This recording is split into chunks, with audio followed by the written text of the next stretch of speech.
Assalamualaikum warahmatullahi wabarakatuh.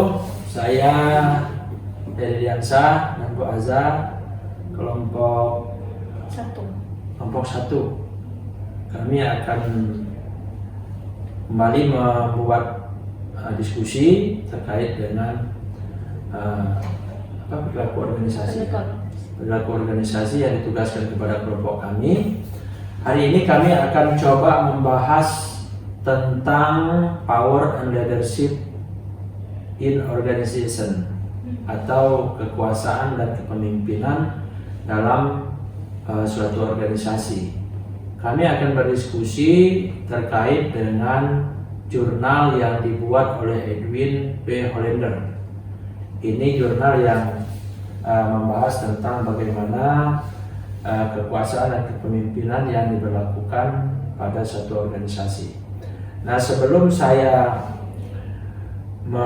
kami berdua membahas tentang diskusi ini, mungkin saya sedikit menjelaskan tentang apa sih yang menjadi tujuan dari jurnal ini dibuat, atau apa sih yang menjadi pokok utama pemikiran dalam jurnal ini. Jadi dia mengatakan bahwa penelitian ini berbicara tentang kekuasaan dan kepemimpinan pada organisasi menuju minat yang lebih besar terhadap peran pengikut diteliti. Ya. Nah, perkembangan historis dari tren ini bersama dengan penerapan bertujuan untuk meningkatkan keterlibatan pengikut dalam organisasi. Nah, jadi itu yang menjadi tujuan utama dari penelitian ini. Dia coba menyampaikan bahwa bagaimana peranan pengikut itu dalam organisasi. Kadang kita menilai ya secara kasat mata bahwa organisasi ini kan dikendalikan oleh pimpinan. Tetapi dalam jurnal ini dia mengatakan bahwa peranan pengikut itu sangat besar untuk kemajuan organisasi. Nah, ini akan kami diskusikan dengan Bu Aza sehingga ada sedikit sharing kita informasi terkait dengan bahasan kami ini. Nah, Bu Aza di sini mungkin bisa memberikan statement atau mungkin memberikan suatu pernyataan bahwa kepemimpinan itu bergantung pada pengikut. Kalau dalam ini yang materi yang akan kita bahas, mungkin bisa sedikit diberikan penjelasan kepada para pemirsa. Apakah memang sependapat nih dengan teori yang dibahas ini, atau mungkin ada hal-hal lain yang perlu kita jelaskan bersama kepada para pemirsa? Saya persilakan, Bu. Ya. Sebelumnya perkenalkan diri dulu. Perkenalkan, nama saya Aza. Jadi untuk pertanyaan dari Pak Ferry tadi,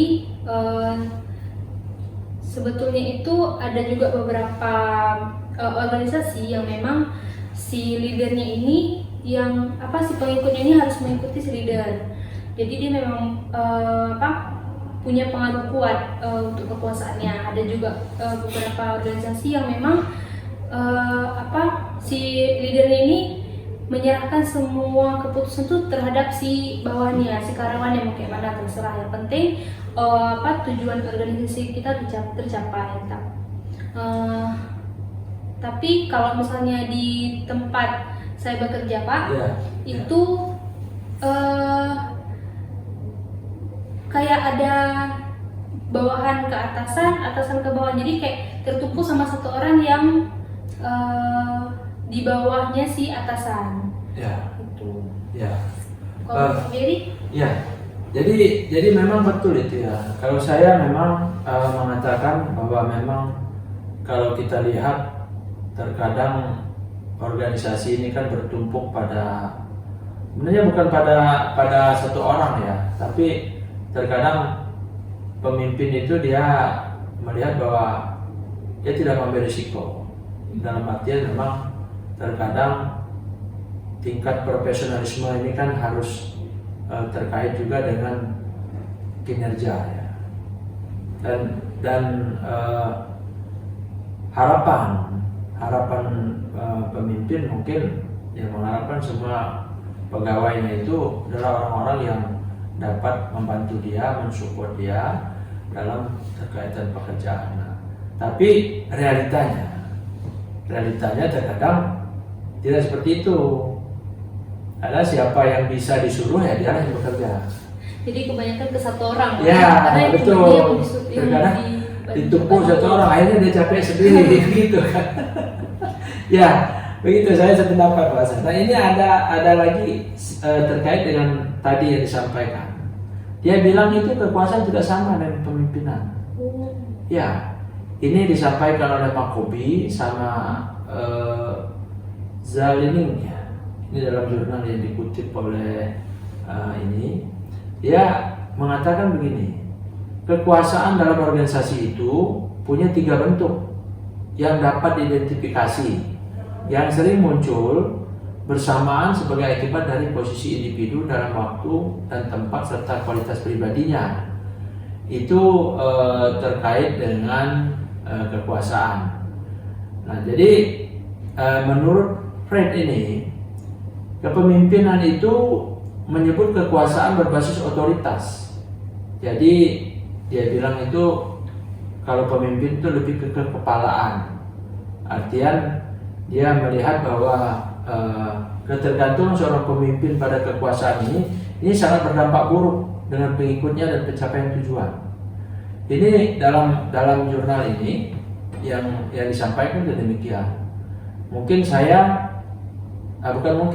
sependapat bahwa memang ketika kita ya seperti tadi yang kami sampaikan tadi, ketika saya misalnya menyuruh Bu Azza nih, ya Bu Azza untuk bekerja, semua pekerjaan saya berikan sama dia. Ternyata di kemudian hari Bu Azza mengundurkan diri, dia nggak mau lagi bekerja. Lelah. Karena dia kan disuruh terus menerus. Akhirnya ya sudahlah, saya resign sajalah. Nah, sehingga saya kan sebagai orang yang sudah percaya, kemudian saya kehilangan karakter yang menurut saya bisa membantu saya bekerja. Ini apabila kita korelasikan dengan ini tentunya akan berdampak pada tujuan organisasi. Saya sependapat itu. Ya. Mungkin Mbak Azza silakan ada yang sampaikan keterkaitan dengan ini. Yang merujuk dari yang Bapak bilang tadi, saya juga pernah pakai ikut organisasi di kampus dulu. Itu memang si ketua ini cukup sama 1 orang, tapi 1 orang ini ada pegangan lagi. Jadi waktu terus-menerus dikasih beban ke yang satu ini, semuanya ke dia, apa semua ke dia, akhirnya dia lelah tadi. Tapi dia juga ada share lah beberapa pekerjaan itu ke rekan yang dia percaya lagi nih, yang orang kedua ini. Tapi itu kan nggak sebanding sama apa yang dia pegang, sama apa yang dia rasa. Jadi ya itu, sama kayak Bapak bilang, akhirnya dia keluar. Dia mengundurkan diri, pertama tuh nggak langsung mengundurkan diri, tapi dia kayak menghilang pelan-pelan sampai akhirnya betul-betul udah nggak terikat apa-apa lagi sama si organisasi itu. Tapi jadi di periode selanjutnya itu udah nggak tahu nih kayak mana bentuk organisasinya, karena memang 1 orang yang udah nggak ada lagi yang bisa semua ini, udah nggak ada lagi gitu. Dan karena yang lainnya pun kita sebagai anggota di tim ini, tapi kita nggak pernah dikasih apa-apa, tiba-tiba harus mengelola tim yang itu lagi. Kita rasanya kayak kita memang di tim itu, tapi kita nggak ada gunanya gitu. Nggak ada, istilah kayak belum ada pengalaman tuh. Kita udah lama di situ. Berarti ini kan mungkin terkait dengan kepercayaan. Kepercayaan orang pemimpin itu bagaimana dia mendelegasikan pekerjaan. Nah, ini sesuai dengan apa yang kita pelajari dari Pak Julinta, memang bahwa pendelegasian perintah itu adalah model satu kepemimpinan yang harus dilaksanakan saat ini. Nah, jadi memang bahwa kekuasaan dan kepemimpinan ini sesuatu yang berbeda ya. Pemimpinnya kalau menurut saya sih lebih kepada bagaimana kita memberikan perlindungan ya. Bagaimana kita berikan perlindungan, bagaimana kita memberikan kepercayaan kepada pekerjaan, dengan resiko tentunya ya namanya pegawai kan harus diajari. Jadi tidak serta-merta harus siap gitu ya, karena tingkat profesionalisme ini kan mahal dan butuh proses yang tentunya butuh waktu untuk mengadaptasi pekerjaan dilakukan. Nah, jadi sedikit yang kami sampaikan ya terkait dengan diskusi ini. Semoga bermanfaat dari saya. Tim ini berdiskusi untuk rekan-rekan semua, semoga ada manfaatnya dalam mengetahui bagaimana proses kita memimpin ke depan. Mungkin Bu Azra silakan ditutup. Langsung aja sekian Ya. dari kelompok kami. Wassalamualaikum warahmatullahi wabarakatuh. Waalaikumsalam.